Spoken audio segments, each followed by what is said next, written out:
Welcome and good afternoon, everyone. As you are joining us, please chat in your name, your community organization, and what this challenge has meant for you. The last month, a month ago, more than 5,000 community members accepted the 21-day equity challenge. For the last 3 weeks, each Friday, over 200 community members have convened to process, reflect, share, and commit. And today we are celebrating the power of these conversations. There's a journey beyond these conversations. Today, we are here to honor and celebrate these 21 days and to commit to continuing beyond these 21 days. Before we dig in any further into this celebration, we'd like to share a message from Dr. Hudson, Chief Executive Officer at United Way for Southeastern Michigan. Good afternoon, everyone. I'm Darian Hudson, proud president and CEO of the United Way for Southeastern Michigan. Today is day 21, the final day of our first ever equity challenge. As we celebrate this moment during LGBTQIA+ Pride Month and the 156th anniversary of Juneteenth, I'm so thrilled to be here with all of you to celebrate and to reflect on the shared journey of growth and learning we've all been on these last few weeks. Let's take a look back at what we've accomplished together. More than 5,000 community members accepted this challenge, committing to take at least 15 minutes every day to advancing equity, to read, watch, listen, and share what you've learned so openly. That's more than 1,200 hours of collective time spent on combating racism, sexism, xenophobia, and inequity in all of its forms. You shared more than 240 posts about what you learned on social media, reaching thousands of your friends, family members, and networks. And more than 200 of you joined us in our Equity Challenge community roundtable conversations each week. There, we had deep conversations and shared personal anecdotes about our own personal experiences with racism, inequity, and bias. Over these last few weeks, we've challenged ourselves to go beyond our own personal perspectives, expand our understanding, and consider our community through a different lens. We've had some hard conversations and confronted some ugly truths, but we've done it together. And I know that each of us as individuals and as a community are stronger for it.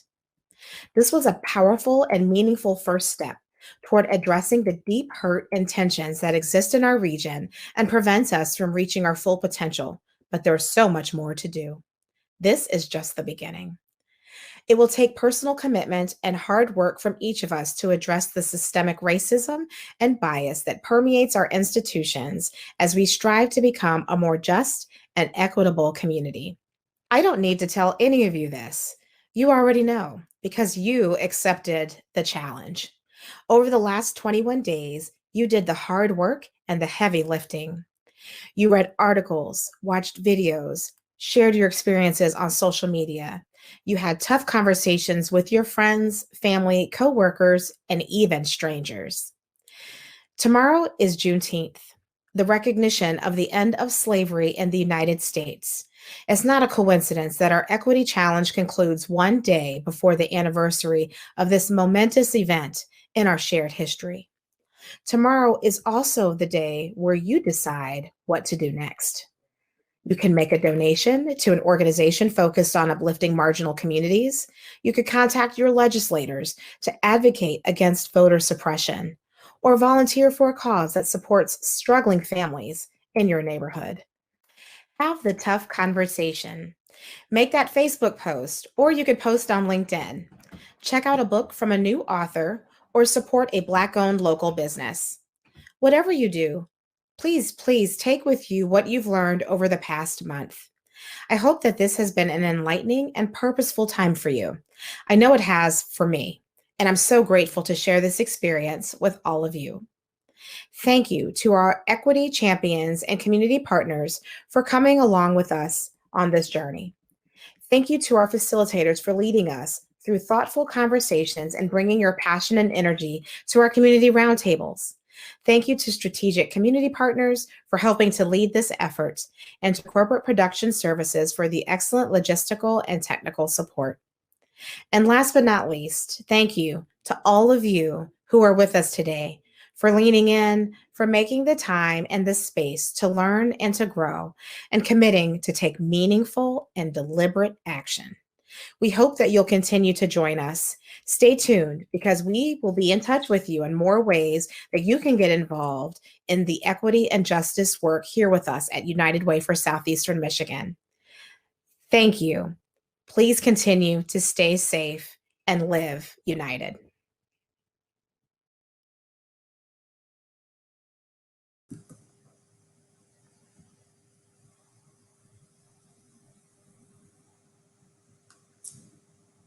Thank you so much, Dr. Hudson, for that and all of your leadership in this space. My name is Kenya Abbott Jr. Just shy a year ago, Dr. Hudson tasked 4 staff members of United Way, myself, Jordan, Dan, and Steph, who you will hear from shortly, to spearhead this journey alongside her. And let's just say, meeting with your CEO twice a week to get honest about DEI at work is not easy. We had ups and downs, but Dr. Hudson, I speak for all of us when I say we are grateful to you for your commitment to this work internally and externally. Similarly to the equity challenge, this work started very grassroots. Joining this team taught me the true power and humility it takes for organizations and leaders to simply believe in their staff. Our leadership took a chance on us. And might I add, we are all millennials. There's a biased stereotype I'll challenge for you today. Millennials show up. But an even more important message to folks across the region: it's okay to trust your staff, to lead, to give pushback, to share their experience. That is how we challenge the power dynamics that exist. That is true equity work. Because of our leadership, empowering us co-chairs to have a critical role in this work, I'm no longer afraid to have hard conversations. I am okay with dissonance, and I find the space to share my own experience. Similar to the roundtables that many of you had an opportunity to participate, we need more spaces that reveal the multitude of narratives that get us out of our own way of thinking. Through the work of this challenge, we've been able to create brave spaces. And I say brave because safe is too close to comfortable. We have to be okay with being uncomfortable. It's important to note that we are all on this journey, one that we should not take lightly. For some of us, that means stepping up, and for others, that means stepping back. If we learned anything in this challenge, it's that these inequities across institutions impact us all. If we learned anything in this challenge, it's okay to not know. It's okay to be wrong, but having the willingness to learn, to listen, and to respect experiences that are not your own, that is what cultivates inclusivity. If the pandemic taught us anything, it's that no matter what industry you touch, you need people. So we have a responsibility to put people first in all that we do. And I think it's safe to say that we are off to a great start in the region. Now I want to pass it to Steph, one of my favorite people at United Way, to share her experiences as a co-chair in this challenge. Go ahead, Steph. Thank you, Kenya, so much for those profound words and for sharing your reflection with all of us today. When I think of brave spaces, I think of Kenya Abbott Jr. Kenya, you are a brave space every single day. So thank you for bringing that to work and to this today.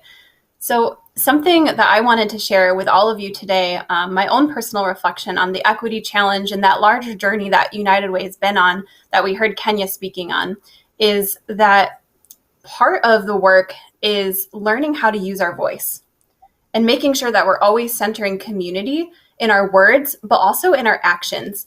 Because something I've learned over the last 21 days is that good words without action hurt. And good words without action can cut deeper. And part of that is learning how to lean into the discomfort.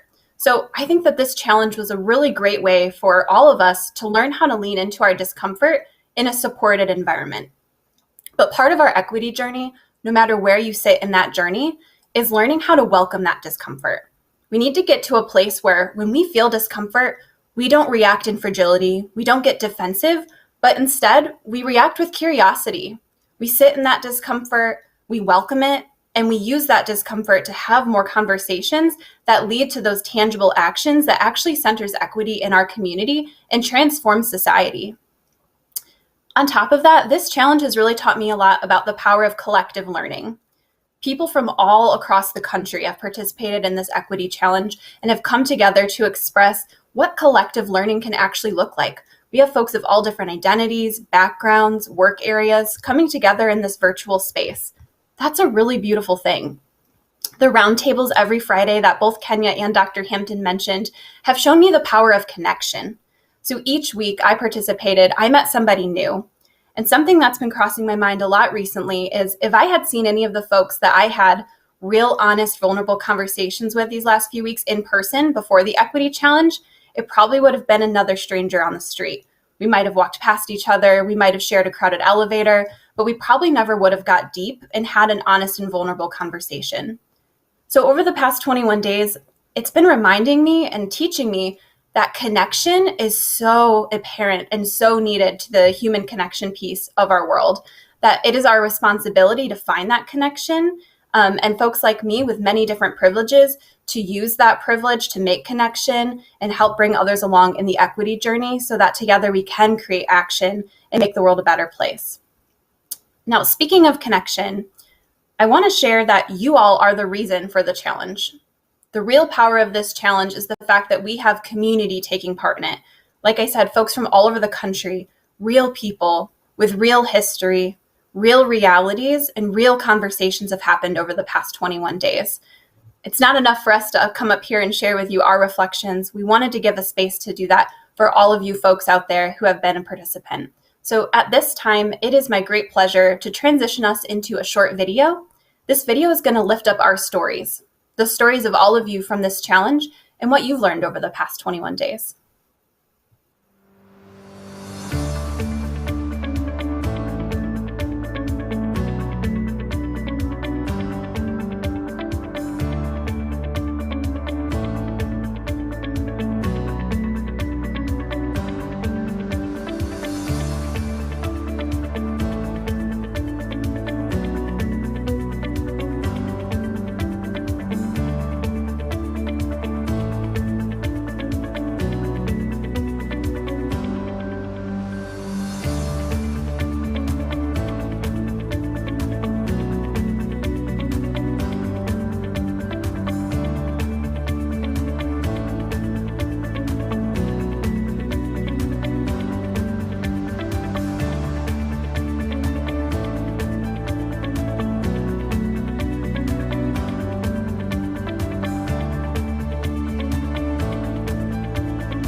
Thank you to those who shared their reflections more publicly as you saw fit.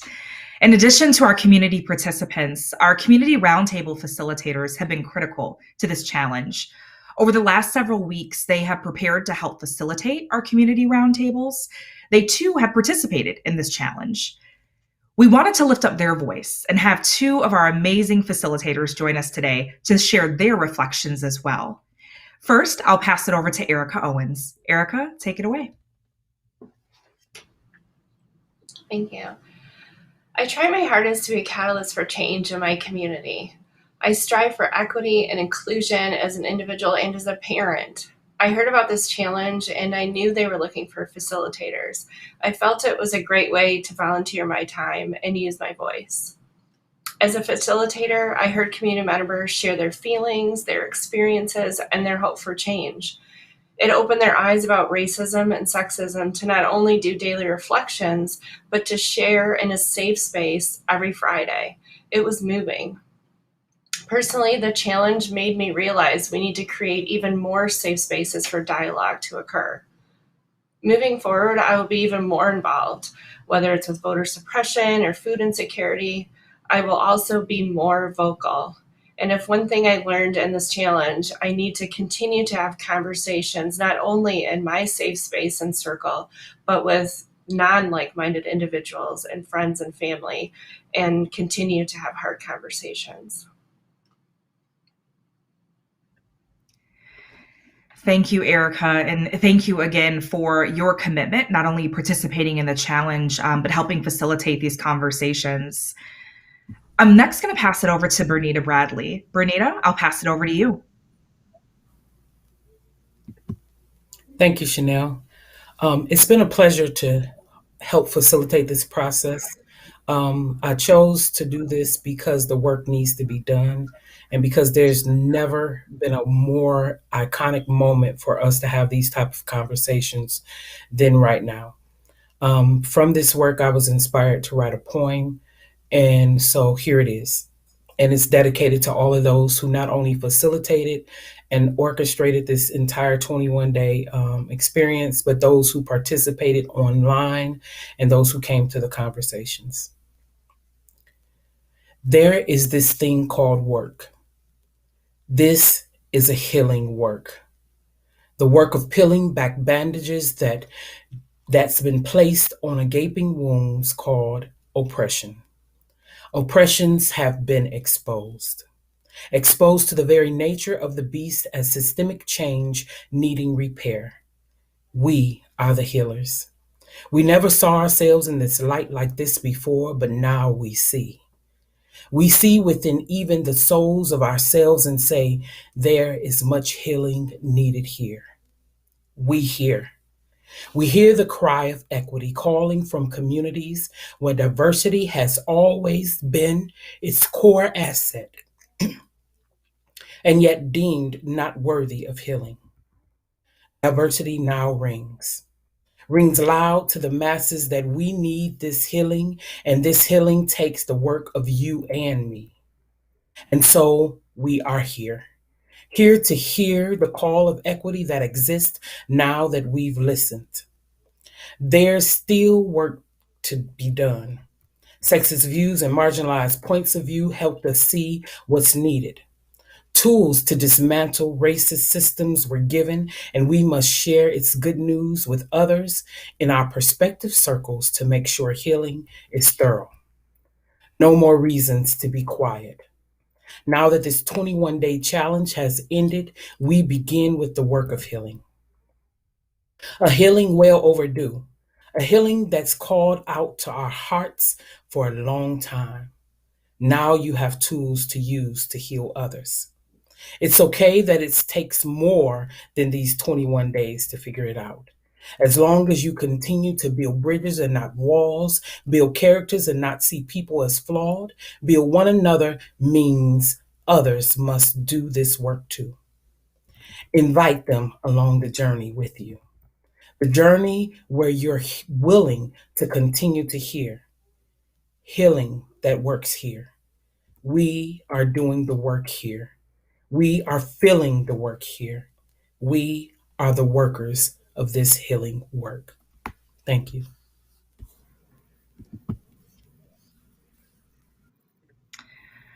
Bernita, thank you so much. I've had the opportunity, I've known Bernita for several years now, and her passion, her creativity, and commitment to serving and leading, including as a community roundtable facilitator, always inspires me. So I'm grateful to know you, Bernita. We are grateful for you. I think we're seeing that in the chat. In addition to lifting up these two amazing facilitators and their voices, I would be remiss if I didn't lift up all of our facilitators. Last year, when we were discussing this challenge, I knew there was power in it. Yet I also knew that part of that power would be community roundtables, collective processing, spaces for folks to come together and share and learn and process together. Our weekly conversations have become a safe space, a space that some have never had, a catalyst for more learning, disrupting, and action. This would not have been possible without each and every facilitator that you see on your screen here. These folks are community members, they're leaders, they're professionals, they're parents, they're humans going through a global pandemic, as we all are, and they still somehow made time to convene, to come together, to train, to prepare for conversations each week while life and work was still happening. Please join me if you can in the chat. Just join me in celebrating and showing gratitude to each of our community roundtable facilitators. Thank you all so much. And as we're continuing to show love in the chat for our facilitators who help make this possible, I'm going to go ahead and pass it over to Andre Ebron, Senior Director of Diversity, Equity, and Inclusion at United Way for Southeastern Michigan.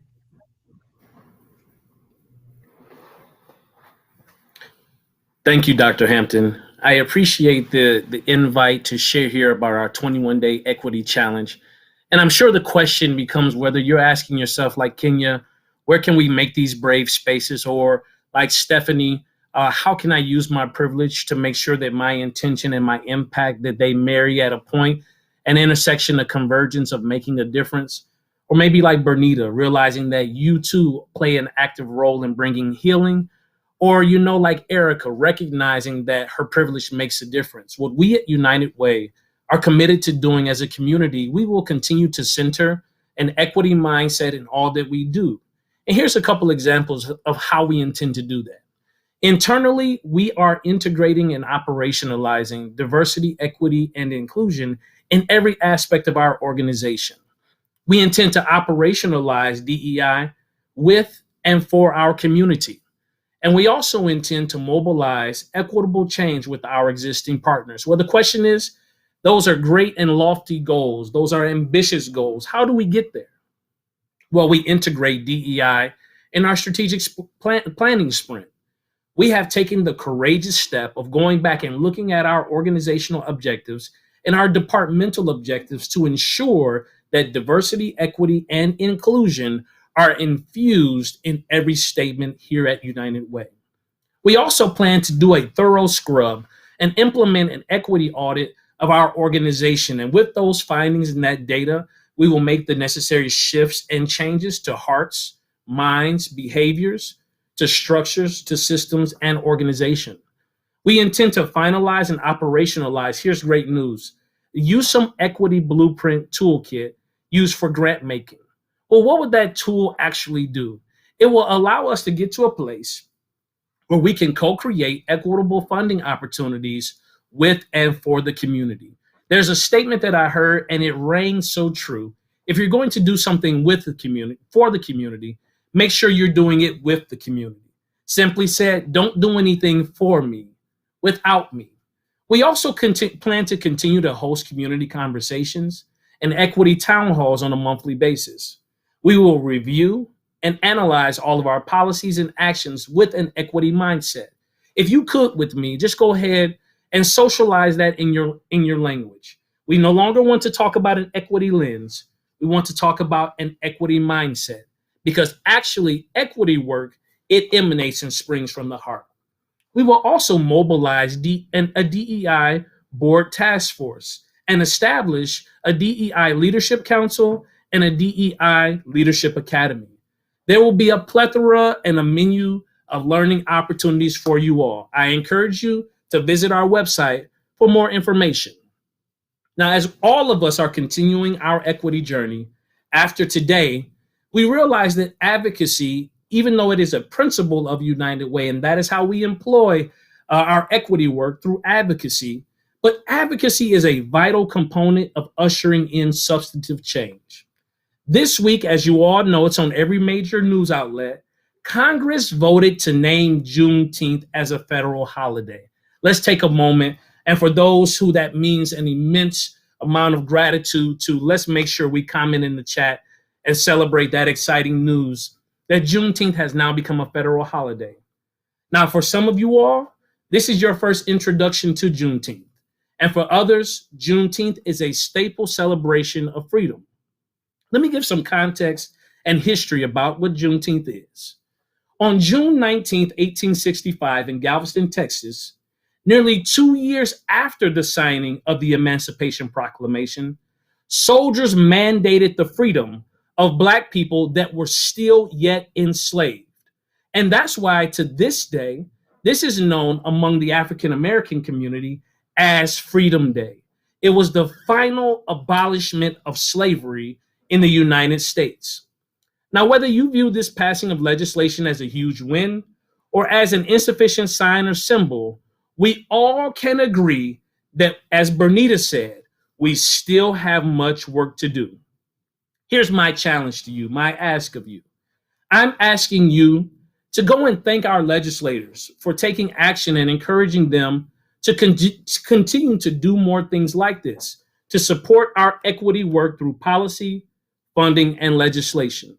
The link is now being dropped in the chat, but I would like for everyone to go now and to take action at unitedwaysem.org /Juneteenth. Let me say that again, unitedwaysem.org /Juneteenth.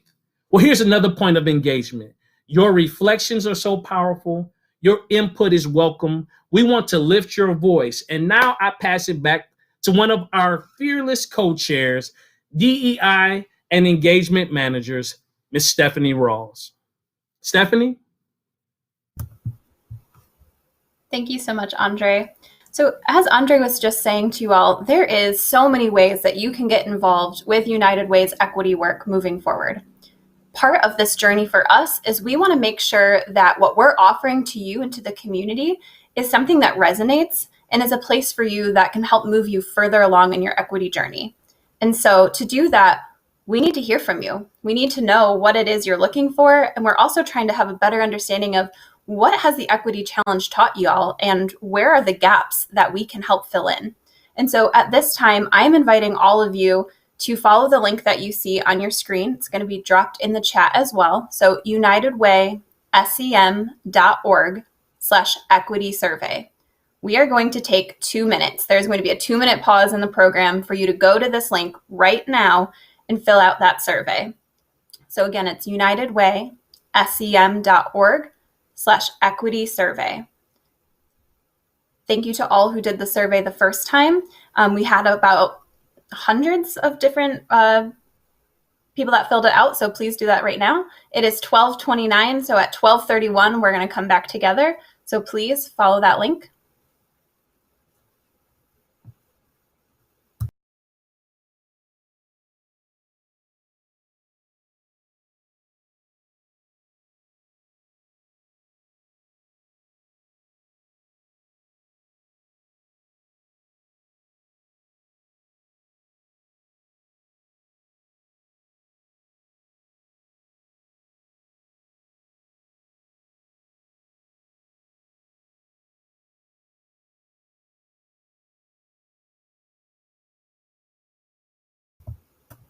Going to give you all about 1 more minute to take that survey, and please make sure you make it all the way to the end of the survey. So at the end of the survey, there's a spot for you to let us know if you would like to get a token of appreciation for your participation. We would love to send you something in the mail as a quick thank you for participating in the very first equity challenge hosted by United Way for Southeastern Michigan.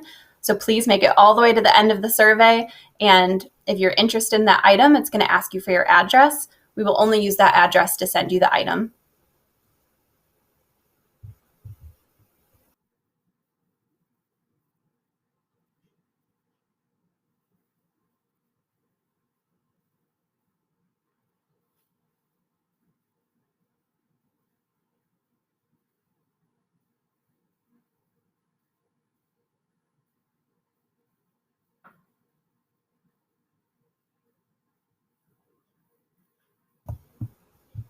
All right, everyone, it is 12:31.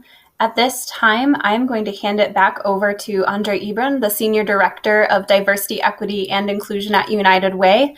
And if you did not finish your survey, that is okay. Please keep it up and come back to it at the end of the event. It will be open for the next week. Andre? Thanks, Steph. So here's a question before we proceed. If you can comment in the chat, if you're ready to take your level of commitment and engagement around diversity, equity, and inclusion to the next level, drop in the chat either a hand raise or yes, I am. I'll wait on you. I'll give you a second. If you are ready to take your commitment to the next level regarding diversity, equity, and inclusion for our community, lifting every voice, ensuring that everyone feels valued, seen, and heard, drop in the chat right now a hand raise or I am, or signify that that is you.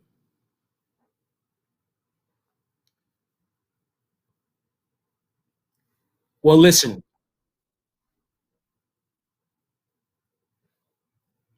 Well, listen. here's an opportunity for you to engage in some community events near and by you within southeastern Michigan. I want to bring to you right now the chairwoman and CEO of the Motown Museum, who will share about an excellent exhibit and some other pressing things that are happening with the Motown Museum.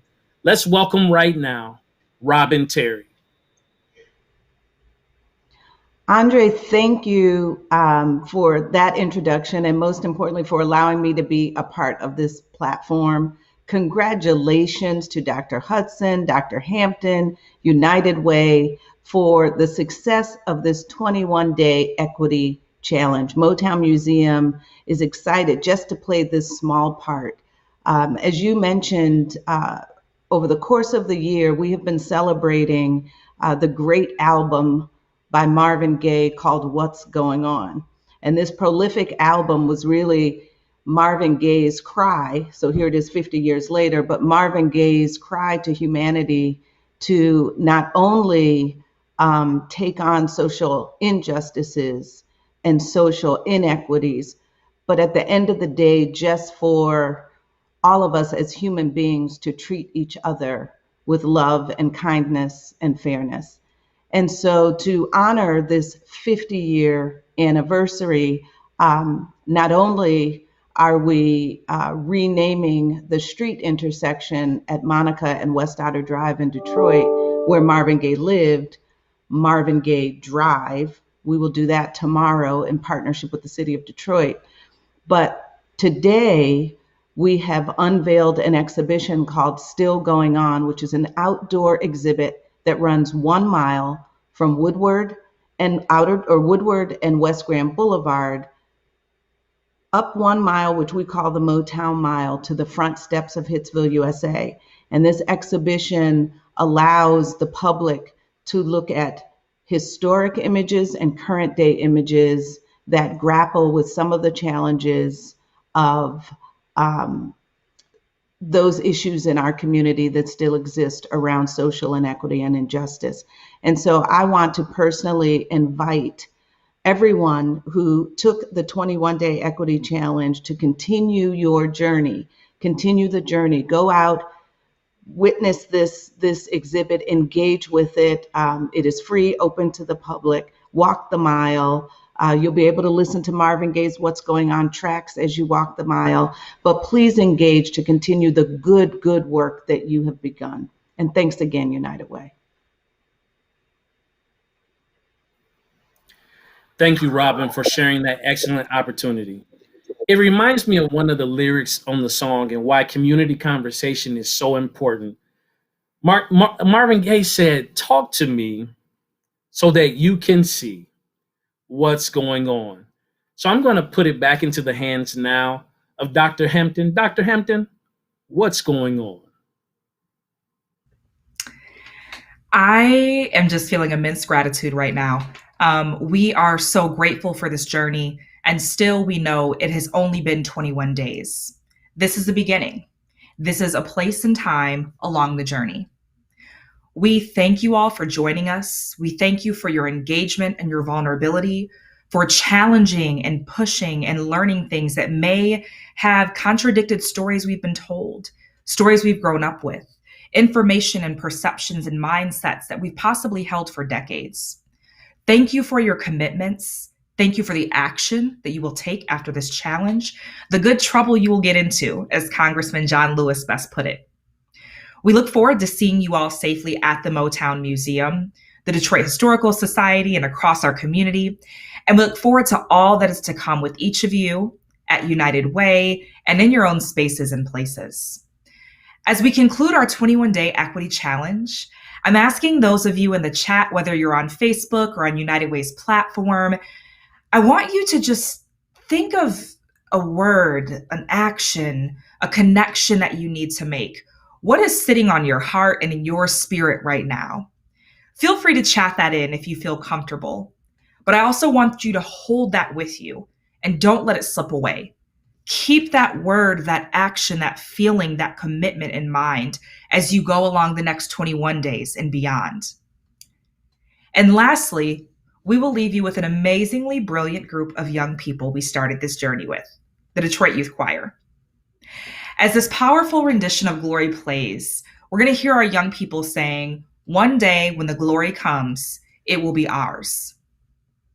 We have been on this journey together for 21 days.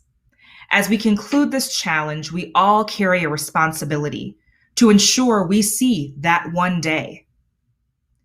Who better to carry this message of the journey than the next generation, our powerful young people? Our event will officially conclude at the end of this song, but I invite you to sit, to listen, to soak it in. Thank you truly, and have an amazing Juneteenth weekend. One day, when the glory comes, it'll be ours, it'll be ours. Oh, one day, when the war is won, we'll be sure, we'll be sure. Oh, glory, glory, glory, glory. Oh, glory, glory.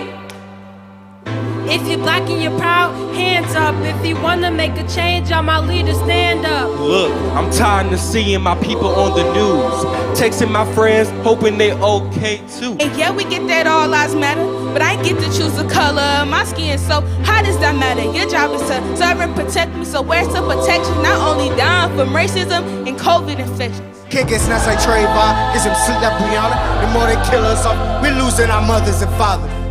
When will enough be enough? I shouldn't be afraid that I'm next to go and handcuff. Look, it's time to team up and stop the cruelty. Yeah, my board is up and I see him walking towards me.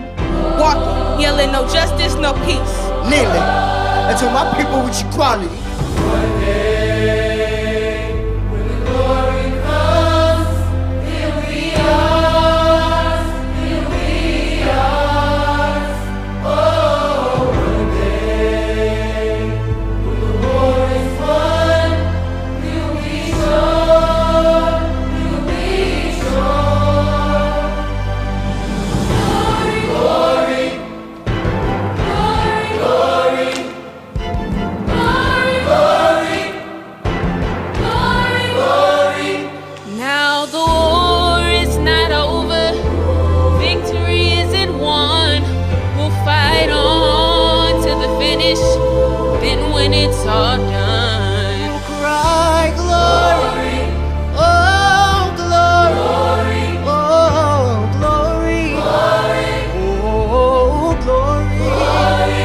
We'll cry glory, oh glory,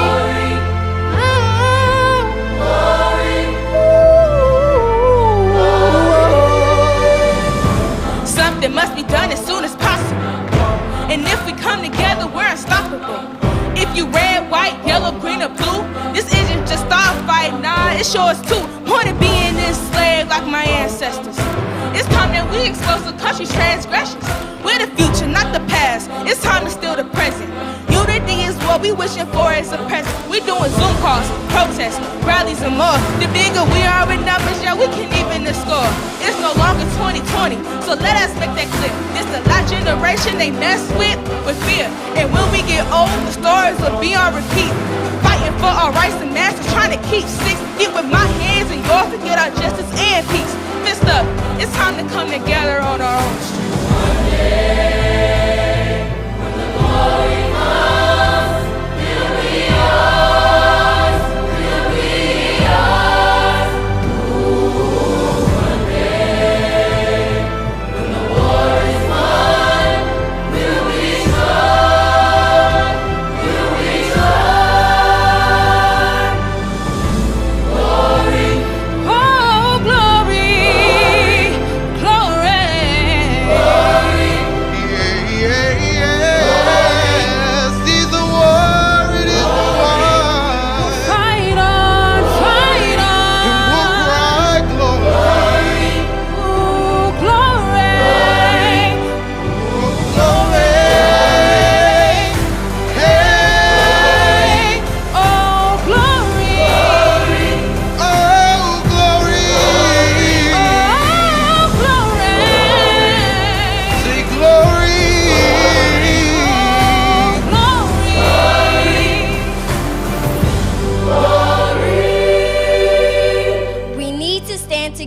so we can be one.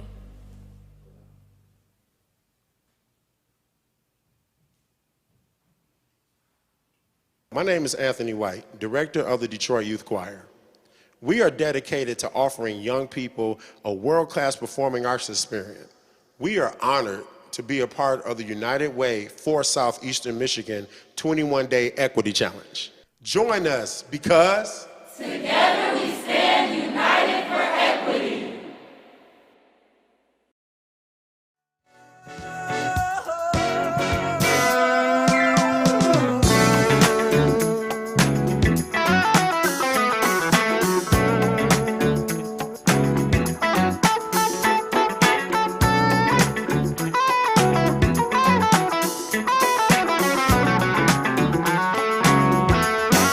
You made me happy.